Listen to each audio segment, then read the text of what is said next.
Assalamualaikum warahmatullahi wabarakatuh. Jumpa lagi dengan Smackpot, Smektra Podcast. Halo teman-teman, sebelumnya perkenalkan nama saya Hawa Nuril Kamalia dari kelas 10 Akuntansi 1. Di sini saya sebagai presenter dalam podcast yang bertemakan Hari Kartini. Nah teman-teman, pada podcast kali ini kita sudah kedatangan 2 tamu spesial nih. Yang pertama ada Bu Doi selaku guru BK untuk kelas 10 dan pembina OSIS Sekbid KB2PN. Benar nggih Bu? Iya benar. Mungkin dari Bu Doi bisa memperkenalkan diri terlebih dahulu. Oh, pakai memperkenalkan diri. Oke. Oke, Assalamualaikum warahmatullahi wabarakatuh. Nama saya Ibu Doyaha. Saya selaku guru BK SMKNU. Saya dalam hal ini guru BK kelas 10. Ya, itu saja. Ada yang ya sudah itu saja. Yes, ampun. Nah, teman-teman, di sini kita mengundang Bu Doi, salah satu teladan dari sosok R.A. Kartini yang ada di SMKN Gresik, karena beliau telah menjadi seorang Kartini sejati. Bagaimana tidak ya teman-teman, bahwa beliau ini merupakan seorang single parent dan telah mampu menafkahi 3 anaknya hingga jenjang perkuliahan. Wah, hebat banget Bu Doi ini ya. Alhamdulillah. Dan di sini juga ada Kak Naila dari kelas 10 Akuntansi 3 selaku Ketua Pelaksana Hari Kartini ya Kak ya. Oke, mungkin dari Kak Naila bisa memperkenalkan diri terlebih dahulu. Halo teman-teman, nama saya Nela Oktaviani dari kelas 10 Akuntansi 3. Saya selaku Ketua Pelaksana Hari Kartini dan Hari Bumi. Saya dari Sekbid KB2PN. Oke, Kak Naila ini kan Ketua Pelaksana Hari Kartini tahun ini ya Kak. Nah, boleh dijelasin dong Kak bagaimana konsep acara kegiatan Hari Kartini dan Hari Bumi tahun ini tuh seperti apa sih? Kita punya 2 konsep, Hari Kartini dan Hari Bumi. Kita punya 2 lomba, yaitu yang pertama desain digital ini untuk kelas 10, dan yang kedua pidato untuk kelas 11 dan 12.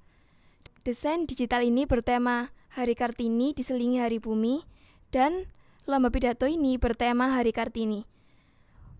Untuk Hari Bumi kita memakai penilaian dari desain digital dengan memakai tutup botol dan nanti ada dan dimasukkan ke dalam tutup botolnya yang mereka senangi.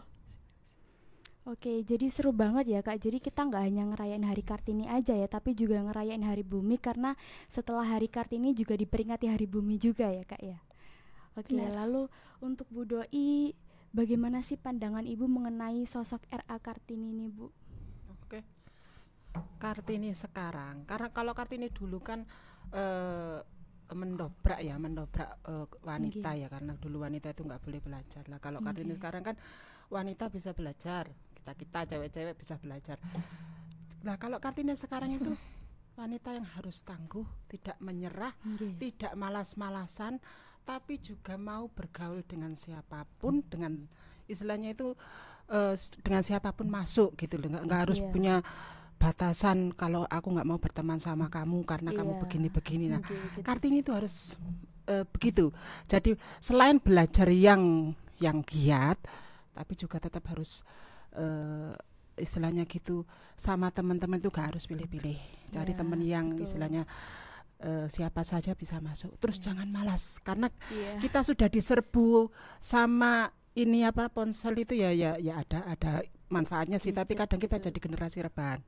Kadang kita itu malah sering rebahan karena lebih durasi waktunya lebih sering main HP daripada lihat yang istilahnya gitu ya. Kalau kita belajar kan harusnya pakai buku. Kalau sekarang memang bisa ya pakai HP ya, tapi kadang banyak mana kita pakai HP lihat TikTok sama lihat yang bermanfaat. Kadang kan kita hanya gosip atau lihat apa gitu ya, mementingkan hal yang tidak penting gitu. Apalagi yang main game. Nah itu yang kadang kita tidak bisa berhenti. Kalau sudah kena main game, aduh disuruh ibunya aja, nak mau kesini sebentar bu gitu ya. Itu karena kalau kita sudah istilahnya sudah kena game, kadang kita begitu gitu ya. Jadi Kartini sekarang jangan malas, nggak boleh malas, harus semangat. Jangan rebahan terus. Gitu. Iya, tetap disiplin waktu itu harus waktunya sholat ya sholat, waktunya belajar ya belajar. Kadang ya, karena kalau kita kelamaan main ponsel, main game atau main apa, kadang kita lupa waktu sampai malam kita nggak tidur. Karena semakin malam semakin seru. Akhirnya bangunnya kesiangan dan sekarang banyak anak terlambat gara-gara tidak tidurnya kemalaman. Gitu. Akhirnya bangunnya kesiangan, di sekolah lemes, apalagi di sekolah juga pakai bawa HP juga, main lagi. Jadi akhirnya Masya kurang Allah.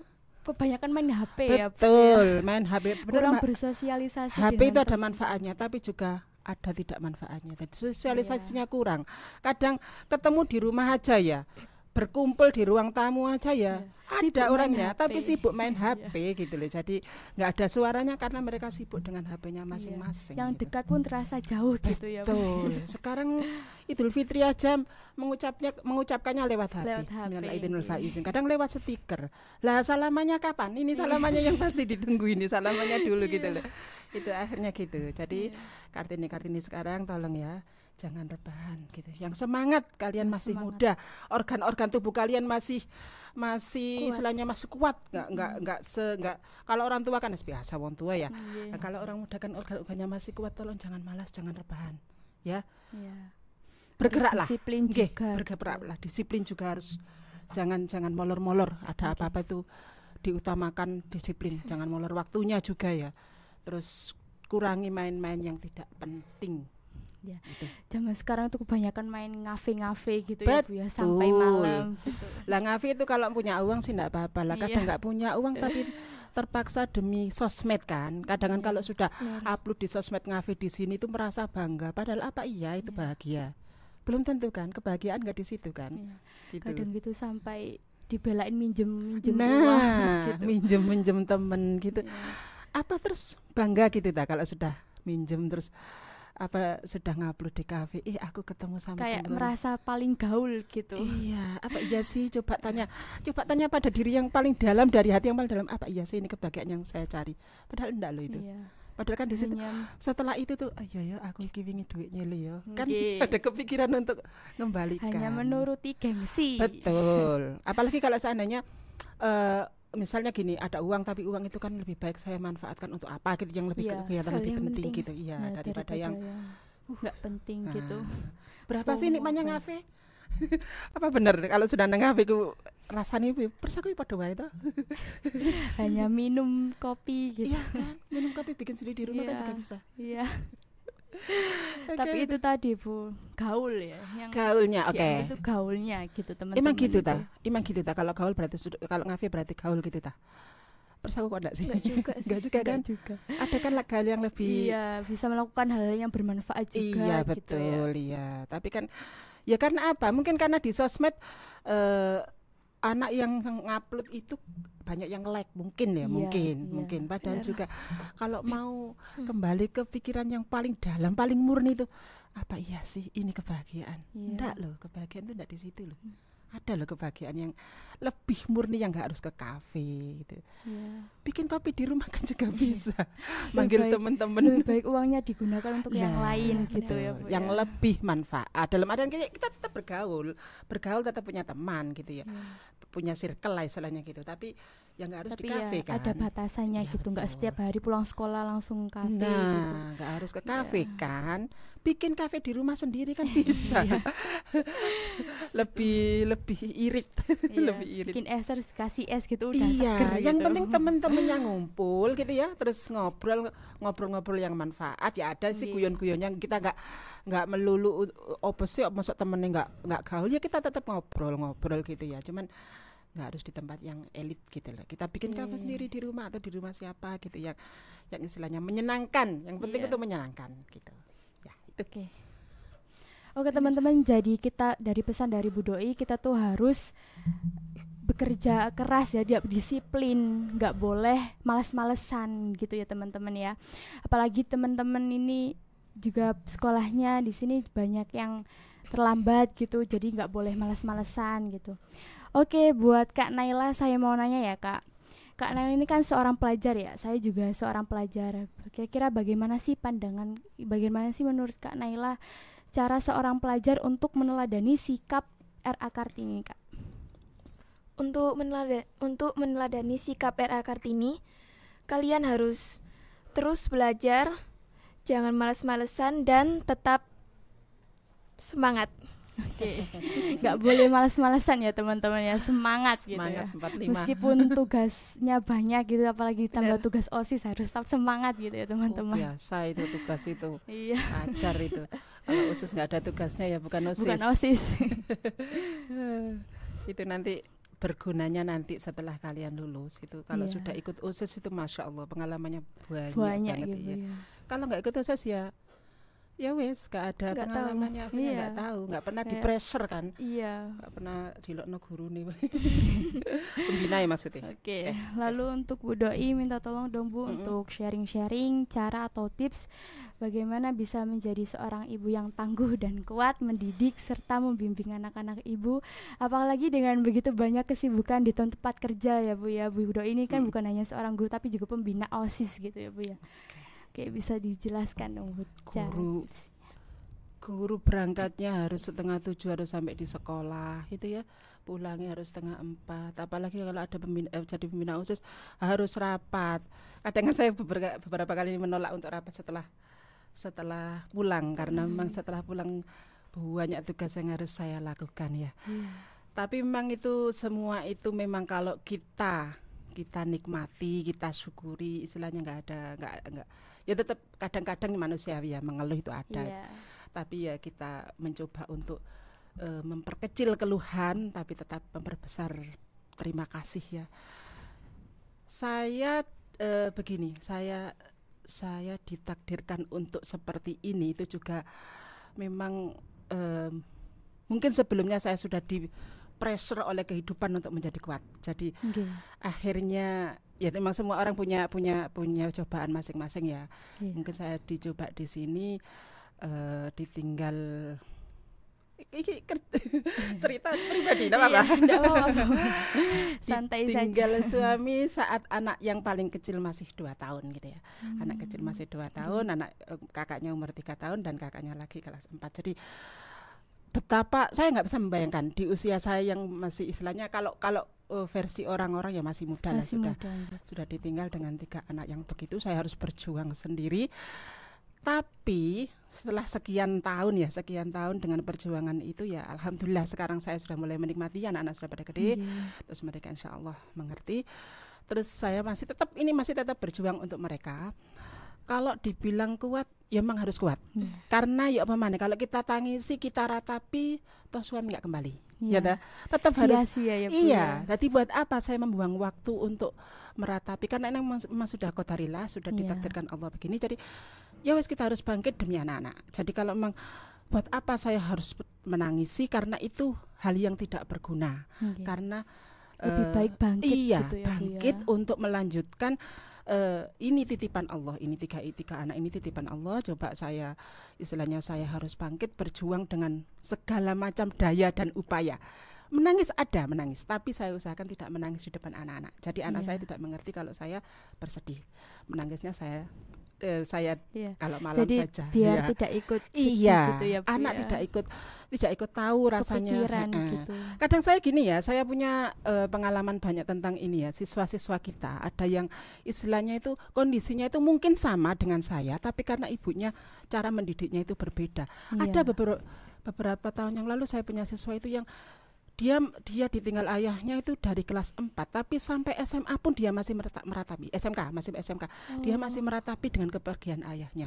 Lah kenapa? Berlarut-larut gitu. Betul, gitu sekian tahun anak itu masih menangis. Buat apa sih? Buat apa menangis? Toh ayahmu nggak bisa kembali. Bahkan dia juga nggak mau ke makamnya ayahnya karena dia ini takut gitu. Masih ingat karena dia anak yang disayang. Ya memang sih, cuman kan bukan itu caranya gitu. Kalau bangkit sedih boleh tapi nggak boleh berlarut-larut. Bolehlah sedih sesekali gitu loh. Tapi kan suatu saat anak ini harus melanjutkan menjadi pemimpin, menjadi paling nggak pemimpin keluarga lah. Kalau dia sedih terus, bagaimana dia memimpin gitu loh. Dia harus tangguh, dia harus kuat dengan kondisinya dan dia harus memang qadarilah begitu. Kalau itu sudah takdir nggak bisa diubah kalau memang sudah begitu gitu loh. Lah bagaimana bangkitnya? Ya memang harus bangkit menjadi diri sendiri. Kadang ibu-ibu di luar sana kadang anak itu dianggap barang, anaknya bisa orang yang harus disetir, bukan. Anak itu kan titipan Gusti Allah ya, titipan Allah. Jadi anak itu memang harus jadi dirinya sendiri. Orang tua hanya mendukung. Betul, gitu, orang tua hanya memfasilitasi. Pokoknya selama tidak melenceng dari tidak melenceng dari agama, maksudnya masih istilahnya jalan yang benar itu Bu, ya. Sudah biarkan saja. Tapi anak itu juga punya pikiran, punya punya pendapat sendiri, jangan diatur gitu. Jangan diatur sama orang tua. Jadi kebanyakan orang tua itu, ayo kamu harus gini. Betul. Termasuk cita-cita itu juga anak harus menentukan. Orang tua yang memfasilitasi begitu. Jadi kalau bisa anak itu harus mandiri, benar-benar mandiri.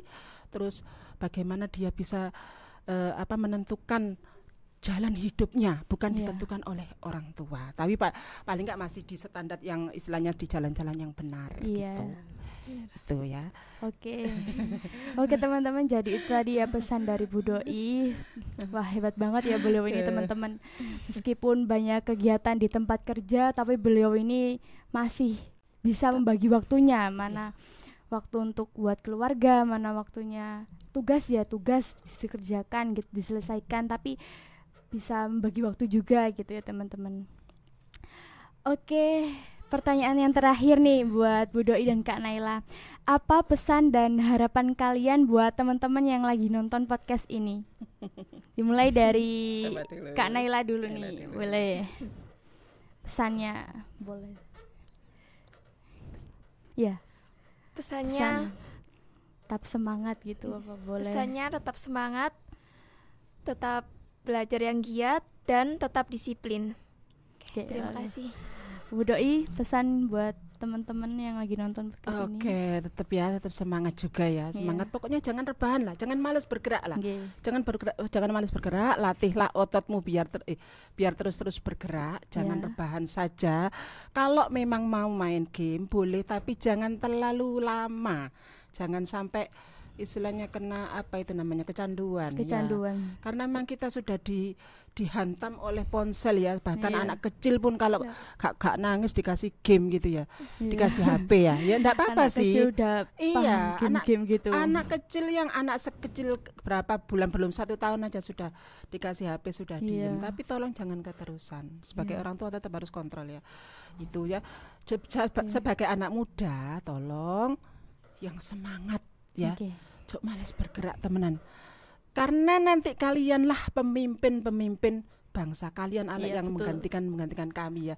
Setelah kami ini kan seiring usia ya kita menjadi tua. Nanti kalian yang menjadi pemimpin kami, pengganti kami, barangkali ada yang menggantikan jadi bupati, jadi gubernur, jadi presiden. Siapa lagi kalau bukan kita. Betul, gitu ya, anak muda kan memang harus semangat karena kalian yang menggantikan kami lah. Kalau kalian dari muda sudah dicekoi dengan hal-hal yang baik, nanti jadi pemimpin juga baik. Kalau mau lihat pemimpin yang besok berapa tahun lagi, lihatlah pemuda yang sekarang. Ya, gitu. Jadi semangat ya.